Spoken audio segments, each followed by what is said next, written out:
Selamat malam. Di sini saya akan menjelaskan mengenai model pembelajaran kooperatif tipe STAD, Student Teams Achievement Division, mengasah kemampuan komunikasi matematis.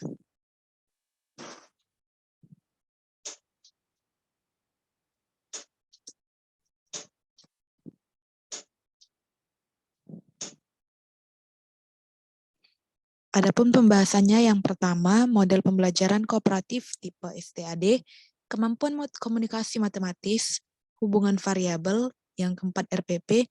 Namun sebelum RPP akan saya menjelaskan prota, prosem, dan silabus. Yang pertama, model pembelajaran kooperatif STAD.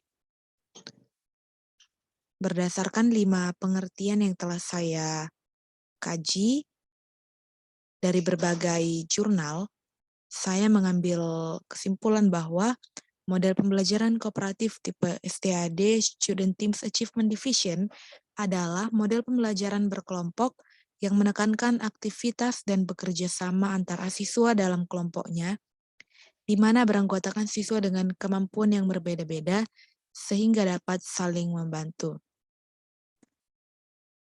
Adapun pengertian yang saya simpulkan tersebut berasal dari kolaborasi atau perpaduan antara kelima pengertian berikut.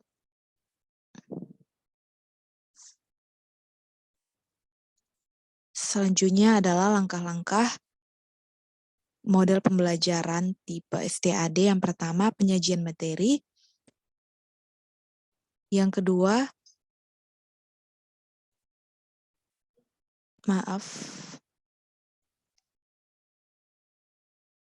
Yang pertama tadi tahap penyajian materi. Jadi pada tahap ini, guru menyajikan materi melalui metode ceramah, demonstrasi, ekspositori, ataupun membahas buku pelajaran matematika. Jadi dalam tahap ini, guru menyampaikan tujuan pembelajaran khusus dan memotivasi rasa ingin tahu siswa tentang konsep yang akan dipelajari, agar siswa dapat menghubungkan apa yang telah dimiliki dengan apa yang disampaikan oleh guru. Tahap yang kedua adalah tahap kegiatan kelompok. Pada tahap ini, guru membagikan LKPD kepada setiap siswa sebagai bahan yang akan dipelajari untuk kerja kelompok. Jadi pada tahap ini, guru menginformasikan bahwa LKPD harus benar-benar dipahami, bukan sekedar diisi dan diserahkan pada guru. Dalam hal ini, apabila di antara anggota kelompok belum memahami, maka teman sekelompoknya wajib memberi penjelasan kembali, karena guru hanya sekedar menjadi fasilitator yang memonitor kegiatan kelompok. Yang ketiga ada tes individu. Tahap tes individu. Pada tahap ini dilakukan tes individu atau hasil belajar yang digunakan setelah kegiatan kelompok selesai. Tes ini bertujuan supaya siswa dapat menunjukkan apa yang mereka pahami saat kegiatan kelompok berlangsung. Dan tes ini dikembangkan sebagai nilai kelompok. Tahap yang keempat adalah tahap perhitungan nilai perkembangan individu. Perhitungan nilai ini dimaksudkan supaya siswa lebih terpacu untuk meraih prestasi yang maksimal, karena nantinya nilai perkembangan individu dihitung berdasarkan skor awal. Tahap yang kelima adalah tahap penghargaan kelompok. Pada tahap ini, penghargaan kelompok diberikan secara sederhana oleh guru kepada kelompok yang terbaik.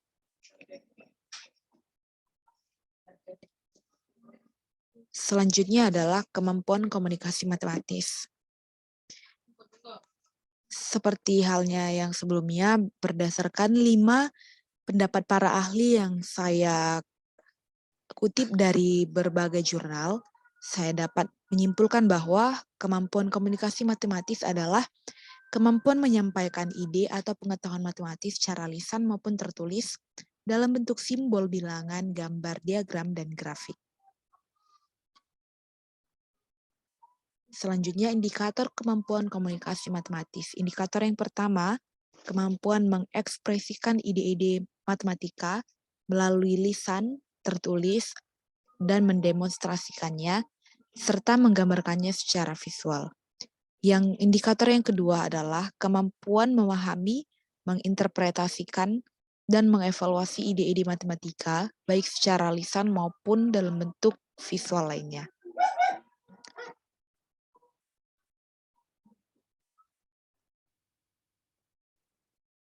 Indikator yang ketiga adalah kemampuan menggunakan istilah-istilah, notasi-notasi ilmiah, dan struktur-strukturnya untuk menyajikan ide, menggambarkan hubungan-hubungan, dan model-model situasi. Adapun indikator ini saya kutip dari karya Maulida tahun 2019.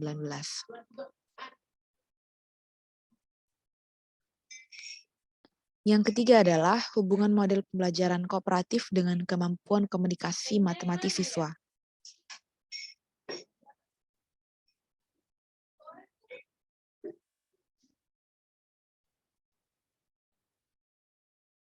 Hubungannya adalah berdasarkan pendapat para ahli, unsur-unsur dasar pembelajaran dengan model STAD yaitu siswa dalam kelompoknya haruslah beranggapan bahwa mereka sehidup sepenanggungan bersama, siswa harus bertanggung jawab atas segala sesuatu dalam kelompoknya, dan siswa akan diminta mempertanggungjawabkan secara individual materi yang ditangani dalam kelompok.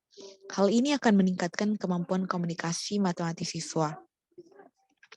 Selanjutnya menurut Nikmawati pada tahun 2014 di halaman 120 mengatakan bahwa dengan adanya kelompok-kelompok kecil, maka intensitas seorang siswa dalam mengemukakan pendapatnya akan semakin tinggi. Hal ini akan memberi peluang yang besar bagi siswa untuk mengembangkan kemampuan komunikasi matematisnya. Selanjutnya saya akan menjelaskan RPP, namun sebelum RPP saya akan memaparkan prota, prosem, dan silabus.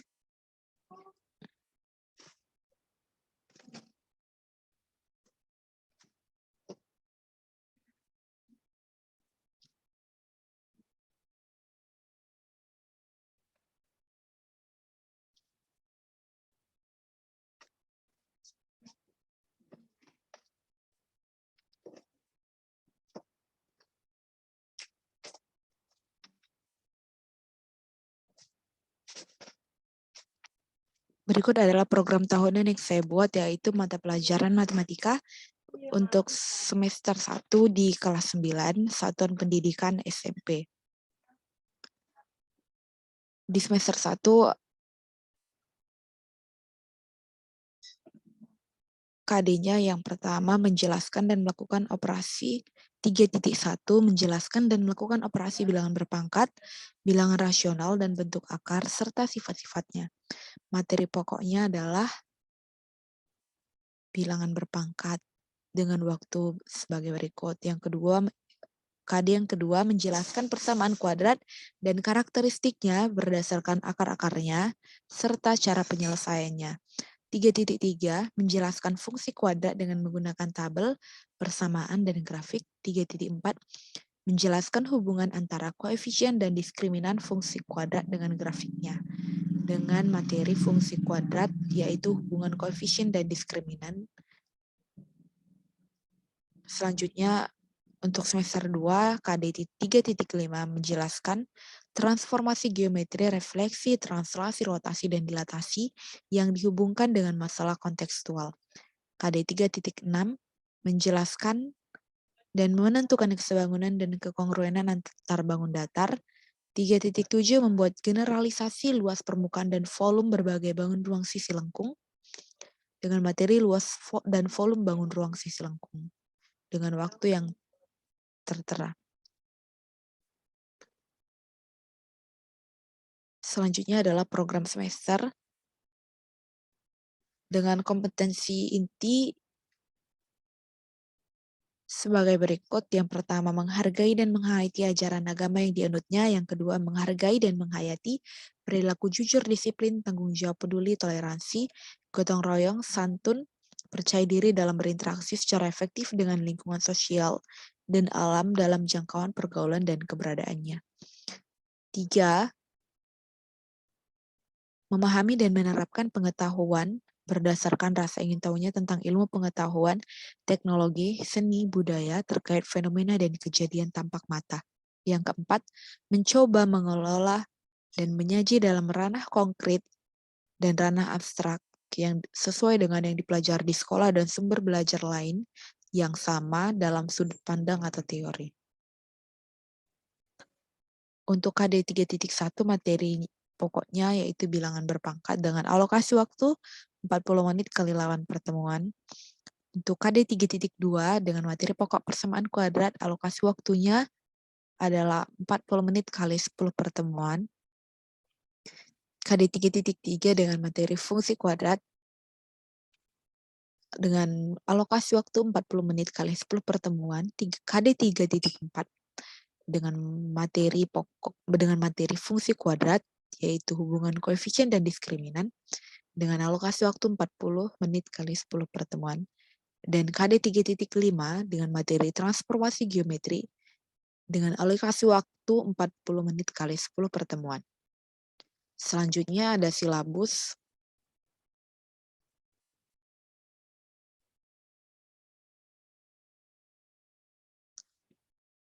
Berdasarkan KD yang saya pilih yaitu KD 3.2 menjelaskan persamaan kuadrat dan karakteristiknya berdasarkan akar-akarnya serta cara penyelesaiannya. Materinya yaitu persamaan kuadrat dengan batasan pembahasan, definisi persamaan kuadrat, dan bentuk persamaan kuadrat.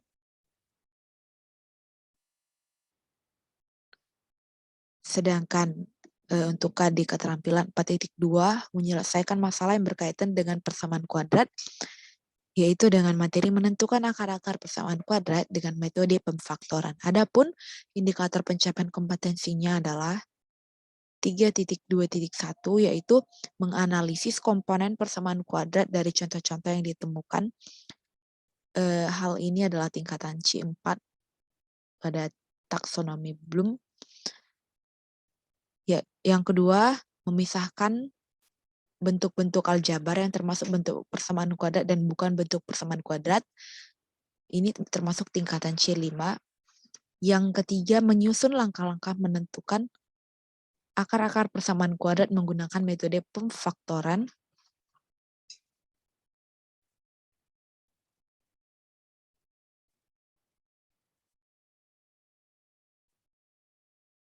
Yaitu ini tingkatan C5. Padahal penilaiannya berupa tes tertulis berupa pilihan berganda, menjodohkan, dan juga uraian. Alokasi waktunya adalah 2 kali 40 menit. Dengan sumber belajar, buku Matematika kelas 9 SMP Kurikulum 2013 karya Desi Andriani Lubis tahun 2019. Nilai budaya dan karakter bangsanya menghargai perbedaan, toleransi, jujur, gotong royong, kerja keras, dan sopan santun. Adapun indikator pencapaian kompetensi untuk keterampilan, yang pertama merancang unsur-unsur yang diketahui dari permasalahan terkait persamaan kuadrat. Yang kedua, menyelesaikan masalah yang berkaitan dengan persamaan kuadrat dengan metode pemfaktoran. Selanjutnya saya akan masuk ke RPP.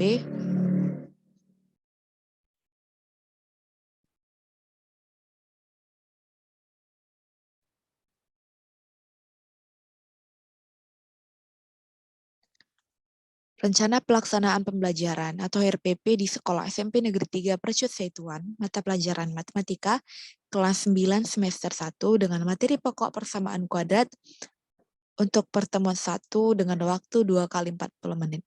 Adapun kompetensi intinya sebagai berikut: 1. Menghargai dan menghayati ajaran agama yang dianutnya. 2. Menghargai dan menghayati perilaku jujur, disiplin, tanggung jawab peduli, santun, percaya diri dalam berinteraksi secara efektif dengan lingkungan sosial dan alam dalam jangkauan pergaulan dan keberadaannya. Yang ketiga, memahami dan menerapkan pengetahuan berdasarkan rasa ingin tahu tentang ilmu pengetahuan, teknologi, seni, budaya terkait fenomena dan kejadian tampak mata. Yang keempat, mencoba mengolah dan menyaji ranah konkret dan ranah abstrak yang sesuai dengan dipelajari di sekolah dan sumber belajar lain yang sama dalam sudut pandang teori. Kadetnya yaitu seperti yang sudah saya bahas sebelumnya dalam silabus. 3.2 menjelaskan persamaan kuadrat dan karakteristiknya berdasarkan akar-akarnya serta cara penyelesaiannya. 4.2 menyelesaikan masalah yang berkaitan dengan persamaan kuadrat dengan indikator pencapaian kompetensi sebagai berikut. Yang C, tujuan pembelajaran. Yang pertama, melalui penyajian materi oleh guru, Peserta didik dapat menganalisis komponen persamaan kuadrat dari contoh-contoh yang ditemukan dengan tepat. Yang kedua, melalui diskusi, peserta didik mampu memisahkan bentuk-bentuk aljabar yang termasuk bentuk persamaan kuadrat dan bukan bentuk persamaan kuadrat dengan tepat. Yang ketiga, melalui diskusi dan pengerjaan LKPD, peserta didik mampu menyusun langkah-langkah menentukan akar-akar persamaan kuadrat menggunakan metode pemfaktoran dengan teliti. Yang D, materi pembelajaran, yaitu sebagai berikut, terdiri dari definisi persamaan kuadrat, yang kedua bentuk-bentuk persamaan kuadrat, contohnya, yang ketiga menentukan akar-akar persamaan kuadrat dengan metode pemfaktoran dengan berbagai contoh soal. Yang E, pendekatan dan metode pembelajaran. Model pembelajaran, pendekatan, dan metode pembelajaran. Model pembelajaran yang digunakan adalah kooperatif tipe STAD dengan pendekatan saintifik, dan metode pembelajarannya adalah ceramah, diskusi, dan penugasan. Yang selanjutnya, media dan alat pembelajaran. Media pembelajaran yang digunakan adalah PowerPoint dan LKPD. Alat pembelajarannya adalah laptop, proyektor, dan buku pelajaran sekolah. Yang G, kegiatan pembelajaran. Kegiatan pembelajaran terbagi menjadi 3 bagian besar, yaitu kegiatan pendahuluan, kegiatan inti, dan kegiatan penutup. Dalam kegiatan pendahuluan, yang pertama, guru mengucapkan salam dan siswa menjawab salam yang diucapkan. Yang kedua, guru mengajak siswa berdoa untuk mengawali pembelajaran, dan siswa berdoa bersama untuk mengawali pembelajaran. Yang ketiga, guru menyampaikan tujuan pembelajaran yang akan dicapai, dan siswa mendengarkan tujuan pembelajaran yang disampaikan guru. Yang keempat, guru melakukan apersepsi mengenai materi yang akan dipelajari melalui tanya jawab, dan siswa menyimak serta merespon apersepsi yang diberikan. Yang kelima, guru menyampaikan informasi tentang model pembelajaran yang akan digunakan, dan siswa mendengarkan informasi mengenai model pembelajaran yang akan digunakan. Yang keenam, guru mengkoordinir siswa ke dalam kelompok, dan siswa mengikuti arahan pembagian kelompok oleh guru. Yang ketujuh, guru menginformasikan bentuk penilaian, dan siswa memperhatikan penjelasan guru. Kegiatan pendahuluan ini dilakukan dalam waktu 10 menit. Selanjutnya adalah kegiatan inti, terbagi menjadi berbagai tahap sesuai dengan model pembelajaran yang digunakan, yaitu tahap penyajian materi, di mana guru menyajikan materi persamaan kuadrat menggunakan PowerPoint yang ditampilkan melalui proyektor. Di sini siswa menyimak materi yang dijelaskan oleh guru. Selanjutnya, tahap kegiatan kelompok, guru membagikan LKPD kelompok dan mengarahkan siswa untuk diskusi dalam menyelesaikannya. Di sini, siswa secara berkelompok mendengarkan arahan guru dan menyelesaikan LKPD kelompok yang dikerjakan. Selanjutnya adalah tahap tes individu. Tahap ini guru membagikan LKPD kepada siswa dan mengarahkan untuk dikerjakan secara individu dengan memperbolehkan diskusi dalam kelompok. Dalam hal ini, siswa menyimak pengarahan guru dan mengerjakan LKPD individu. Selanjutnya adalah tahap perhitungan nilai perkembangan individu. Di sini, guru mengarahkan siswa mengumpulkan LKPD individu untuk diperiksa silang kelompok dan dibahas bersama. Dan siswa mengumpulkan LKPD individu kepada guru dan mengikuti arahan guru untuk memeriksa LKPD secara silang kelompok. Tahap selanjutnya, tahap penghargaan kelompok. Guru menilai LKPD kelompok dan mengakumulasikan nilai LKPD kelompok dan individu, lalu menentukan kelompok terbaik. Dan siswa mengumpulkan LKPD kelompok dan juga individu. Selanjutnya, memberikan penghargaan kepada kelompok terbaik. Dan siswa menerima penghargaan kategori kelompok terbaik. Selanjutnya adalah kegiatan penutup. Di sini guru memberikan penjelasan mengenai dengan meluruskan jawaban hasil LKPD kelompok, dan siswa menyimak penjelasan guru. Selanjutnya, guru memberikan kesempatan kepada siswa untuk bertanya ataupun menyampaikan pendapat, dan siswa mendengarkan pertanyaan atau pendapat siswa lainnya. Dan selanjutnya, guru membimbing siswa untuk menyimpulkan materi yang sudah dipelajarin, dan siswa merespon bimbingan guru dalam mengambil kesimpulan. Selanjutnya, guru mengakhiri pembelajaran dengan mengucapkan salam, dan siswa menjawab salam yang diberikan guru. Selanjutnya, penilaian hasil belajar. Adapun teknik penilaiannya adalah tes tertulis, dan bentuk instrumennya terlampir. Selanjutnya, kisi-kisi kemampuan komunikasi matematis. Dengan kompetensi inti dan kompetensi dasar yang sudah tercantum pada RPP sebagai berikut. Yang pertama, aspek pada kemampuan mengekspresikan ide di matematika melalui lisan tertulis dan mendemonstrasikannya, serta menggambarkannya. Dengan indikator C4, menganalisis komponen persamaan kuadrat dari contoh yang ditemukan. Ini adalah untuk nomor soal 1 dalam bentuk soal, maaf, seharusnya ini isian singkat. Yang kedua, untuk aspek kemampuan memahami, menginterpretasikan, dan mengevaluasi ide-ide matematika baik secara lisan maupun dalam bentuk visual. Indikatornya memisahkan bentuk aljabar yang termasuk bentuk persamaan kuadrat dan bukan bentuk persamaan kuadrat. Ini termasuk pada soal nomor 2, yaitu soal menjodohkan. Yang ketiga, kemampuan dalam menggunakan istilah, notasi, matematika, dan strukturnya untuk menyajikan ide, menggambarkan hubungan dan model situasi. Yaitu menyelesaikan indikatornya menyelesaikan masalah yang berkaitan dengan persamaan kuadrat dengan metode pemfaktoran. Ini terdapat pada soal yang nomor 3, yaitu soal uraian. Berikut ini tes kemampuan komunikasi matematis. Petunjuk pengerjaannya sebagai berikut. Yang pertama, berdoa sebelum mengerjakan. Yang kedua, memeriksa jumlah soal, mengerjakan soal melalui diskusi kelompok, dan menjawab soal. Berikut adalah soal yang saya buat. Soal 1 isian singkat, soal yang kedua menjodohkan, soal yang ketiga uraian. Dan berikut adalah kunci jawaban dan pembahasannya.